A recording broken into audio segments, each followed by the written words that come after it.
You're listening to the Online Marketing Made Easy podcast, episode number 195. Welcome to the Online Marketing Made Easy podcast. Business advice so easy, you'll feel like you're cheating. And now your host, Amy Porterfield.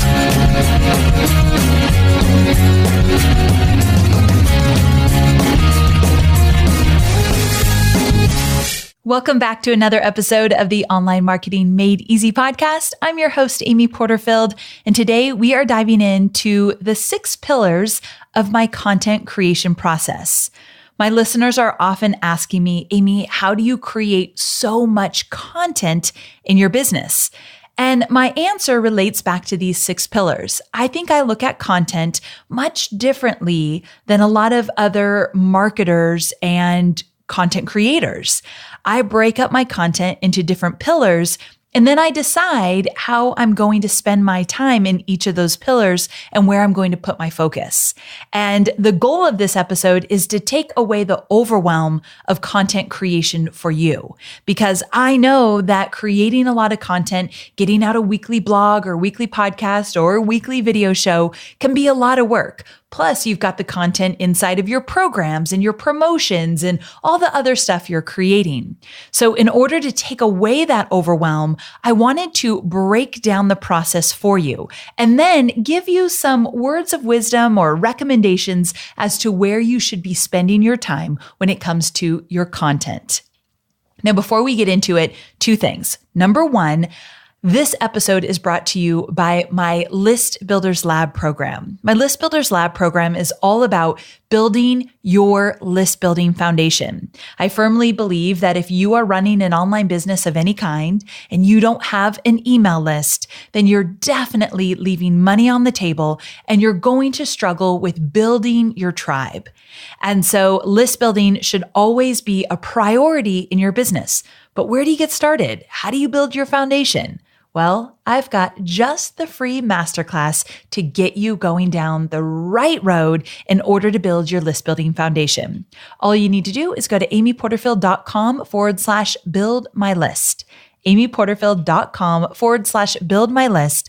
I have a free masterclass where I'll walk you through how to get started with list building. And I've included a bunch of examples from my own business so I can really bring things to life instead of just saying, do this, do that. You can see how it's done. If you're anything like me, you like examples. So definitely check that out. The other thing I wanted to let you know is that this episode also comes with a slide share presentation. I wanted to show you and not just tell you, and sometimes that's a little tough with a podcast. So at the end of this episode, I'm going to tell you how to grab my free slide share presentation so that everything you learn about the 6 pillars of content creation can actually be seen in a slide share so you can see the examples and see what I'm talking about and really, again, bring it to life with visuals. So I'll tell you about how to get your hands on that at the very end. Okay, so let's go ahead and jump in to the 6 pillars of my content creation process. If you listen to my podcast regularly, then you likely heard episode number 191, where I walked you through a week in the life of my online business. And in that episode, I talked about walking my dog Scout every morning and listening to different podcast episodes. And I mentioned that I was really hooked on one podcast series specifically called Making Oprah. And in that episode, you get to hear from Oprah and her team. And one thing they shared is that with every episode that came out, they would make sure that they had an intention behind that episode. Meaning it wasn't okay just to say, this episode's great because it's going to be entertaining or it will make people laugh. There had to be a deeper intention for that episode in order for Oprah to approve it and it to go live. And I love that way of thinking because when you're creating content, you really do need to have intention behind every single piece of content. And these 6 pillars help you do just that. So I want you to keep thinking about what's my intention as I walk you through the pillars. First, let's walk through the 6 pillars and then let me get into each one of them in detail. Pillar number 1 is the free attractor content. And by attractor content, I mean attracting your ideal avatar with the content you're putting out there. So I'll give you a bunch of examples, but that is pillar number 1.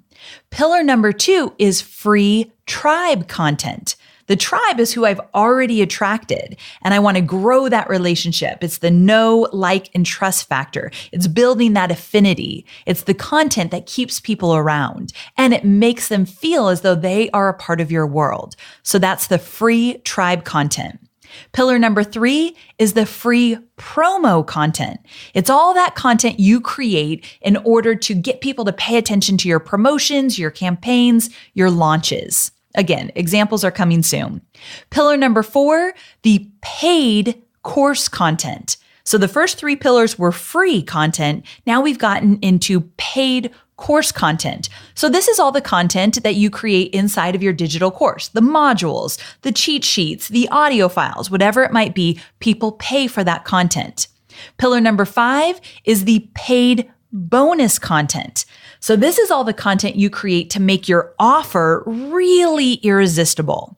And pillar number 6 is the paid relationship content.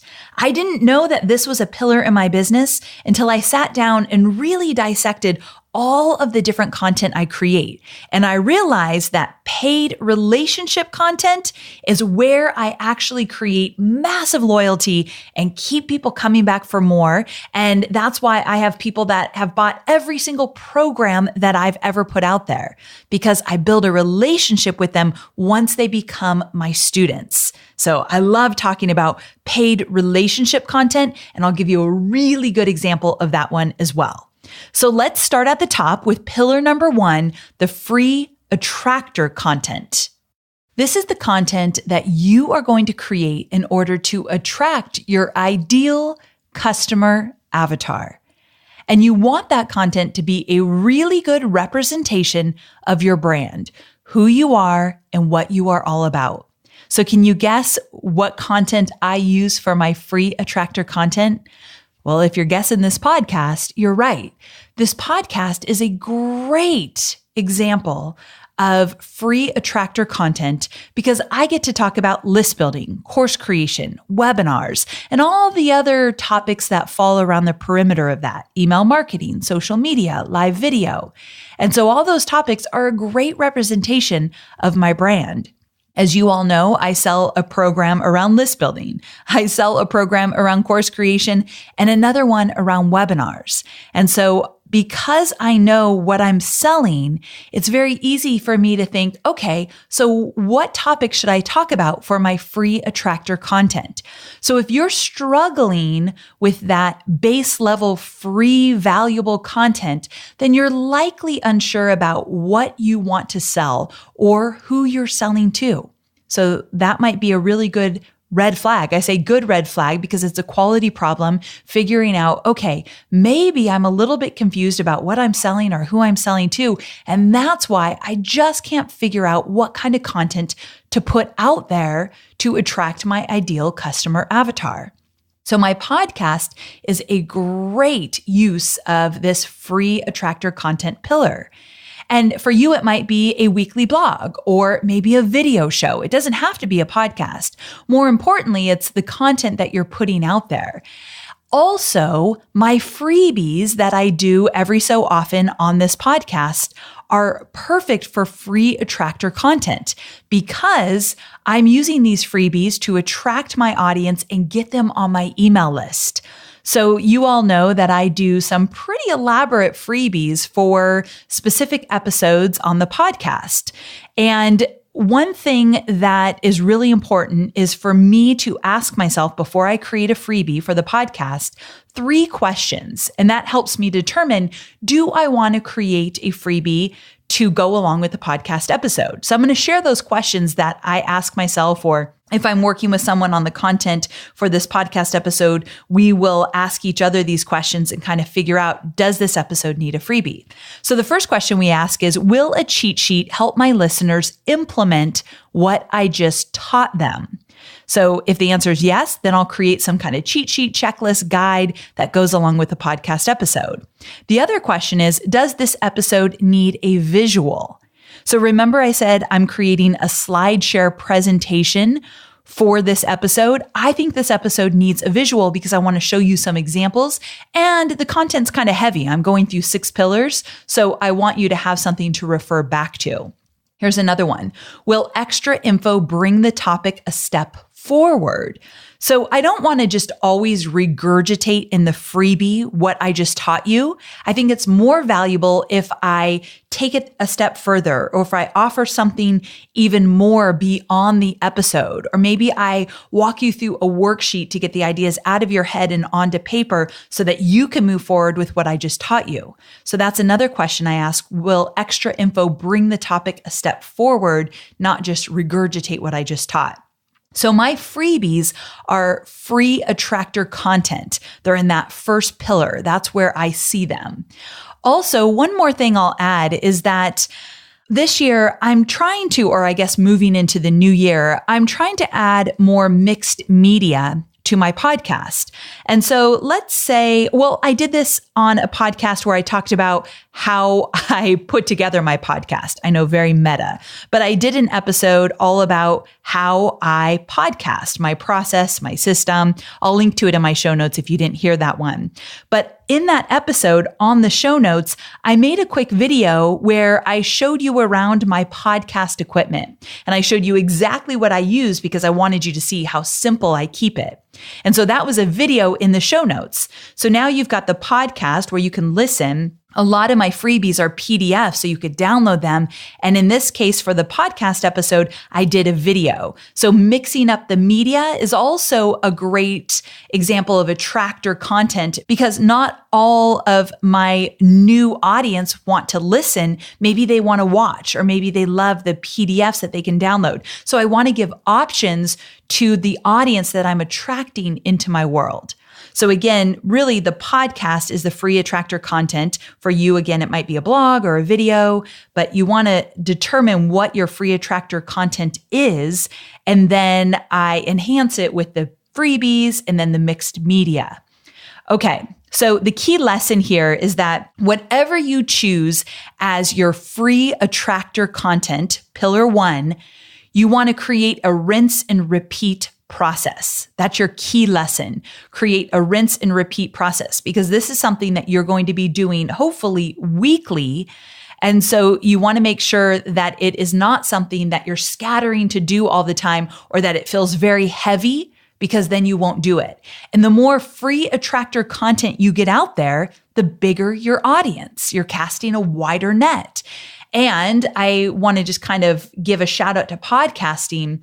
I love podcasting as a free attractor content pillar because I put it on iTunes and Stitcher and Google Play. So I'm actually casting a wide net without having to do much of anything else by putting it on the extra platforms and finding more people.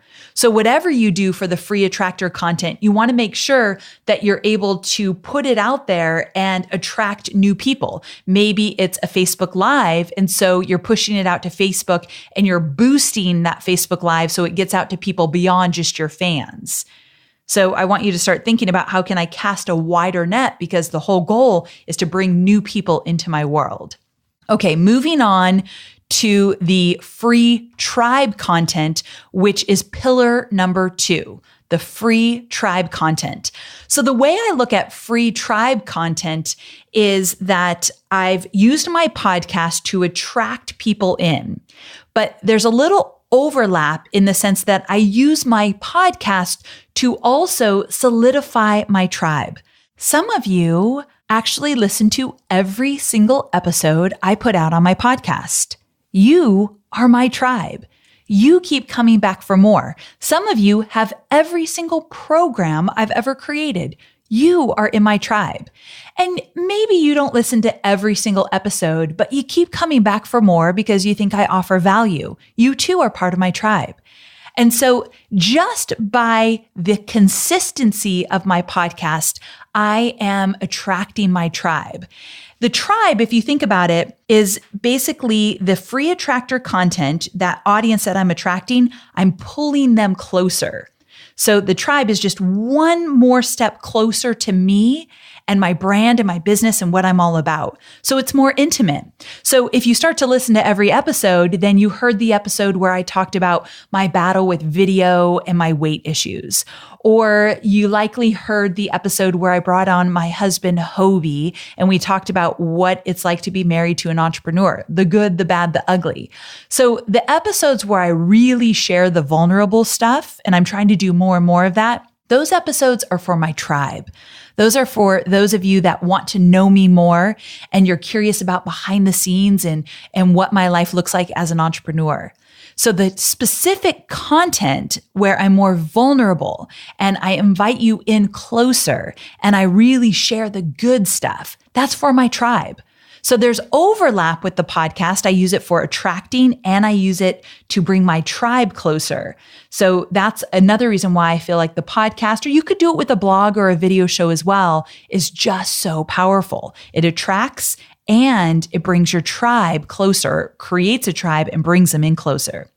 So getting back to the free tribe content, definitely my podcast, there's overlap there. But also, I do weekly emails. And every single time I send a weekly email every Thursday, that email is to announce that I have a new podcast episode coming out. The only people that are going to get the email are obviously my subscribers, those on my email list. If you're on my email list and if you're opening up my emails, you're part of my tribe. And so those emails tend to be personal. I add images and videos in those emails and I tell stories. So they're for my tribe to bring you all closer. Also, I can get you to listen to my podcast more consistently if I remind you that there's a podcast episode. So getting people on my email list, that's moving them into that tribe area as well, or that pillar. So the emails, I see those as free tribe content. And then finally, my social media. It might surprise you to hear me say that my social media is not for my free attractor content. It's not to attract new people. It's actually to bring my tribe closer. Because in social media, I share video, I talk about my dog Scout, I share video of my home and behind the scenes and all that good stuff. And I share content around my weekly podcast. But that video, let's say on Insta Story or that post on Facebook, they tend to be more open, raw, honest, and vulnerable as well, because I'm just bringing you all closer. I want you close because I want to share things with you that I wouldn't necessarily share with a stranger. So I treat my social media as a pillar for my tribe, the content that I create just for my tribe. And of course, my social media is going to attract a new audience, but that's not my number one priority with it. So I might look at it differently than some other people do, but it works for me. And then the last thing I'll say is that on social media, sometimes I do fun giveaways.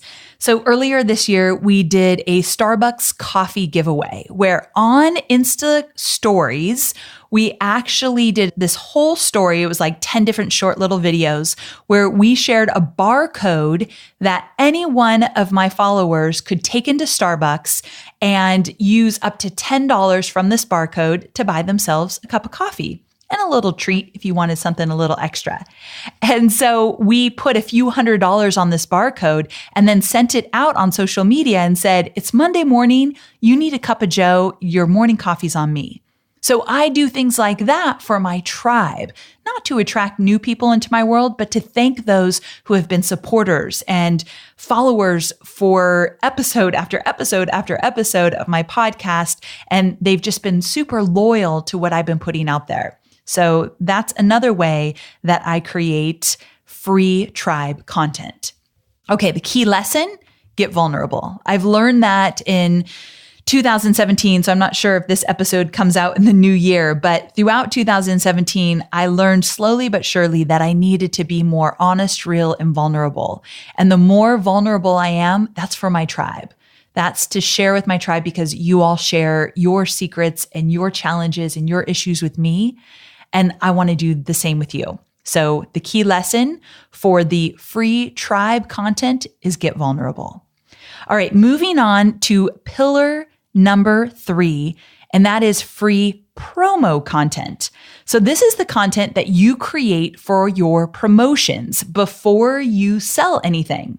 So for me and my business, a webinar is a perfect example of free promo content. For you, it might be a 3-part video series, a challenge, just a single video, something that you're using to lead up to a sale.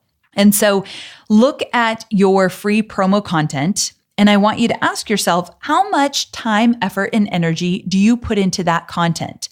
Because if you've been running your business for a while, if you have maybe a small but mighty team, which is basically what I call my team, if you have a little help, you've been in business for a while, you're selling online, then this is the area where you want to spend the bulk of your content creation time. Not all of it, but this is the stuff that leads to revenue. So your pre-promo content. So again, webinars, maybe some kind of freebie that puts your audience into a funnel where you eventually sell to them. Facebook ads, Instagram ads, Insta story ads, which are those 15-second videos that you can turn into an ad. That's all free promo content. And I spend a lot of time in this area because I want the content to be really valuable, make a big impact before I sell anything. I often say that when I do a webinar, the first 45 minutes when I'm just giving free valuable content away, that is my idea of earning the right to sell. Now, that might not work for everybody, and you don't necessarily have to earn the right, but I know that if someone comes on my webinar, no matter if they buy or not, they're going to walk away feeling like they got a lot of value. And so when I then talk about a program someone can buy, I know that I've given them enough to decide if this program is a perfect next step for them. And so that's why I put so much effort into those webinars. I spend a week working on webinar content. So free promo content, that's pillar 3. And again, Facebook ads, Instagram ads, my webinar, my freebies that might lead directly into a funnel where I sell. And then another example of free promo content are testimonials and case studies. And moving into the new year, this is an area that we are really going to overhaul in my business because we've never done a great job of putting together a system to collect testimonials and case studies. And I feel like storytelling through my students who have gotten results is the best way for me to sell anything. The story sells my programs. And so we have started to make a bigger effort here. So I use testimonials in my webinar. I have a success stories tab on the sales page of my webinars that convert sales page. I use testimonials inside of my emails, and I want to do more and more of this. But anytime you have a good case study or a good testimonial, that is great free promo content. When you start looking at your testimonials and case studies as content, you'll start putting a bigger focus and more energy into those stories. That means you get on the phone with somebody who's gone through your program. You ask them about their experience. You learn about their results and you, let's say, write a story about them and put it on your sales page. Or you tell their story in a video, or you interview them on video and they get to tell their story. That is free promo content. Pillar number 3.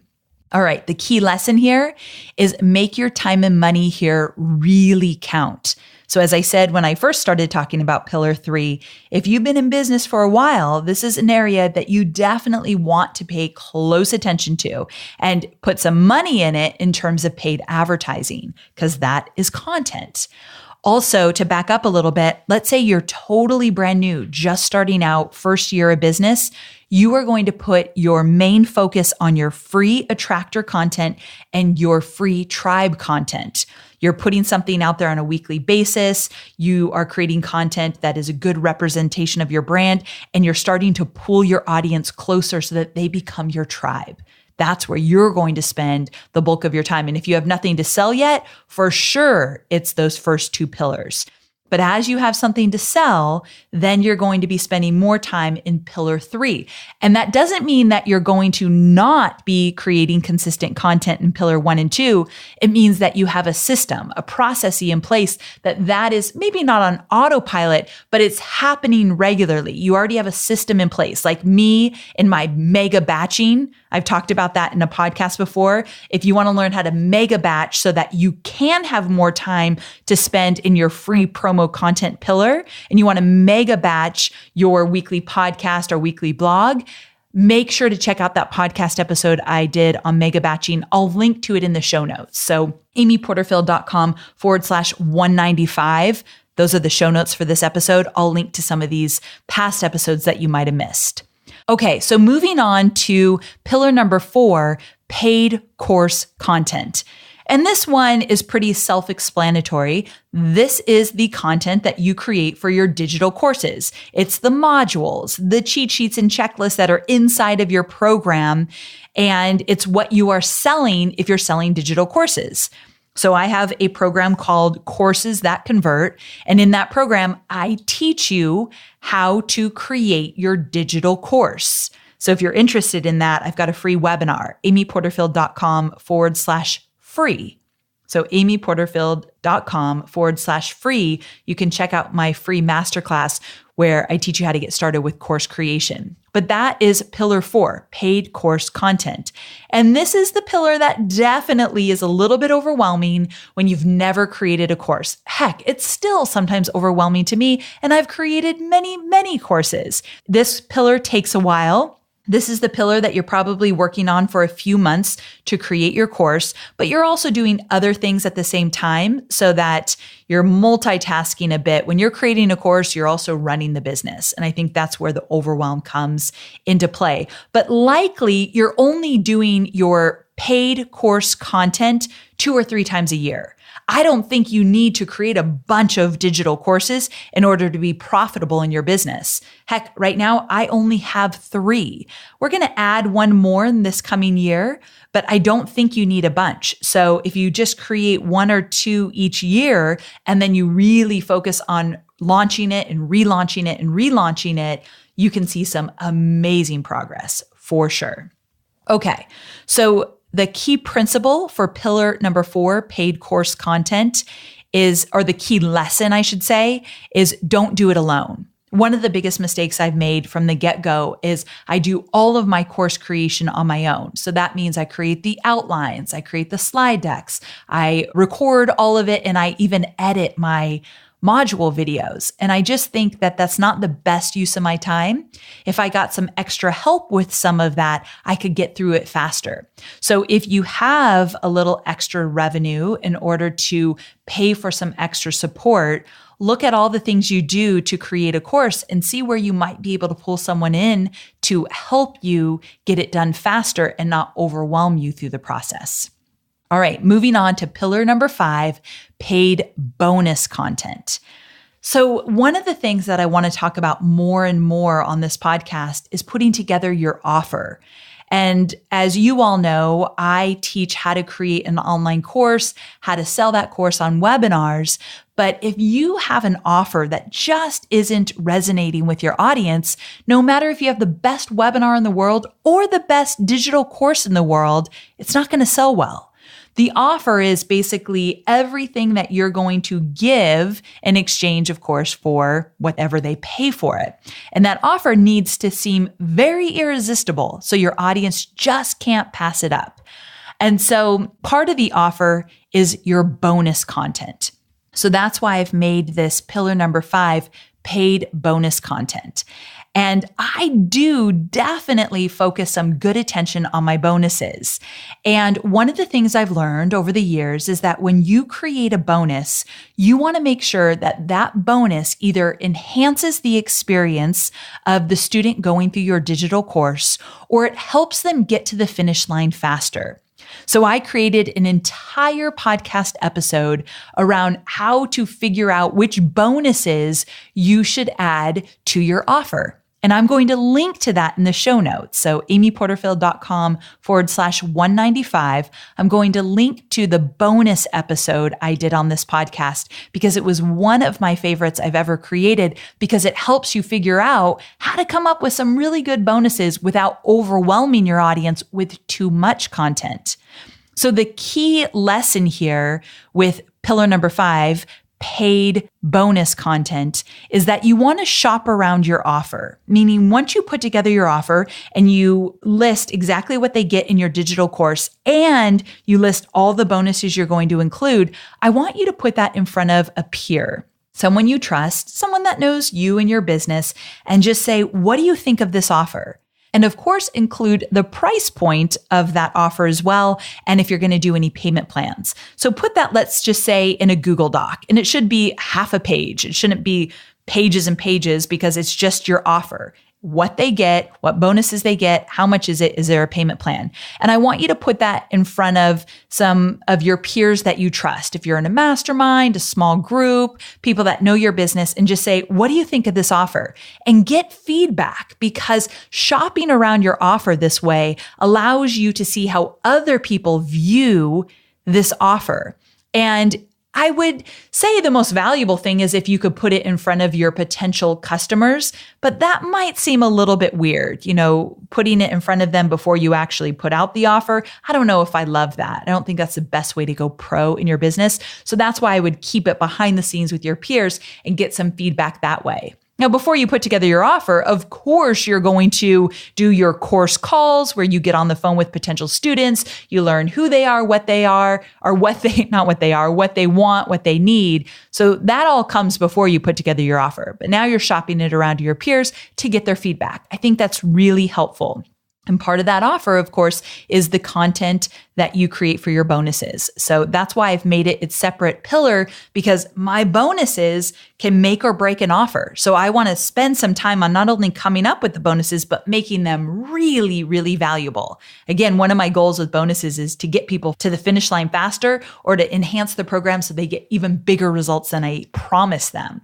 So again, I made an episode all about bonuses. I'll link you to it. Finally, pillar number 6 is paid relationship content. And this is the first time I've ever talked about content in this way. And I love that it is its own pillar in my business, because that means I am intentional, getting back to that word I started with, I'm intentional about the kind of content I'm creating for my paid students. So here's what I see happen a lot in other courses.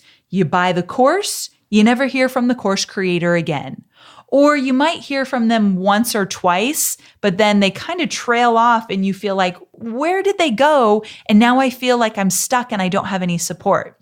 And so what I started to do is I like to get on live video once a week for my paid students. And I get on video and I answer questions for a full hour, sometimes more if there's a lot of questions. So every single week, my students who bought my programs, they see me. So they see me in real time on video, and I'm answering their questions that they have in the moment while they're working on the content that I created for them to get big results in their business. And so I treat my Facebook group and my Facebook Live videos inside of those groups as part of my content creation. And I think that's what sets me apart from some of my competitors, is that my students feel connected to me. Even a year after they bought my program, I'm still showing up inside of our private Facebook groups. Now, the great thing is, because I show up that way, I can offer the private Facebook group and the live video as part of a bonus when you buy my program. My students see that as one of the most valuable bonuses. So I want you to start thinking of, how are you creating paid relationship content? It doesn't have to be how I do it, but I want you to be reaching out to your students who already paid you money way after the fact that they paid you. And are you doing something that they feel like you're taking really good care of them? It doesn't mean that you have to show up live, but I really do want them to feel that they are connected to you as the course creator. I think that makes a huge difference. Okay, so the key lesson here is make it personal. For me, I make it personal by showing up live on video. For you, it might be special emails that you send them, or maybe you do a review of the work they do in your program when they're finished, or maybe it's something totally different. But the key lesson for paid relationship content, pillar number 6, is that you make it personal so that they feel that they are connected to you as the course creator and as their leader, someone that's moving them forward in the area that they want to transform or excel in. So there you go. Those are your 6 pillars. I'm going to review them for you one more time. You've got the free attractor content, the free tribe content, and the free promo content. Pillar 1, 2, and 3. Pillar 4 is the paid course content. Pillar 5, paid bonus content. And pillar 6, paid relationship content. And as I mentioned, if you're just starting out, I want your focus to be with the free attractor content and the free tribe content.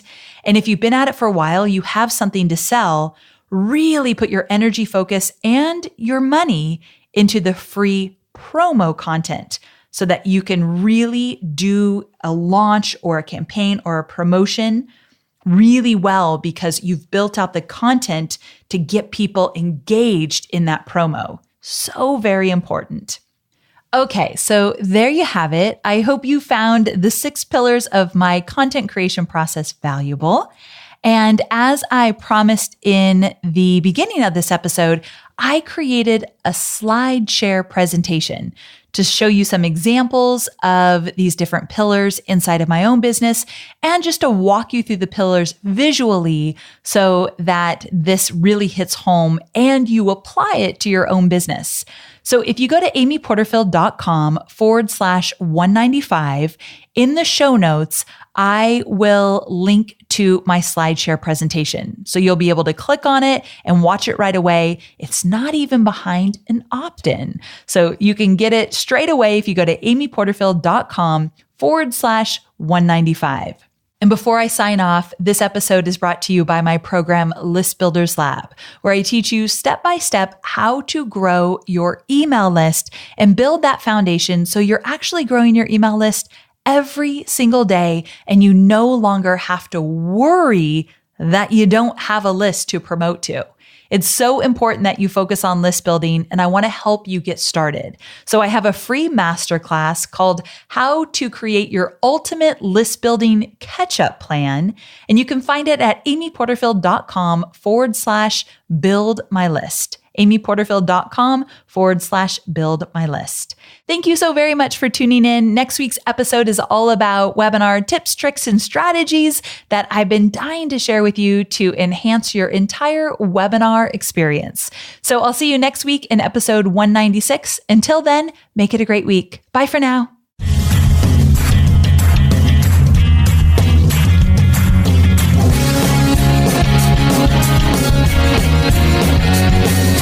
Thanks for listening to the Online Marketing Made Easy podcast at www.amyporterfield.com.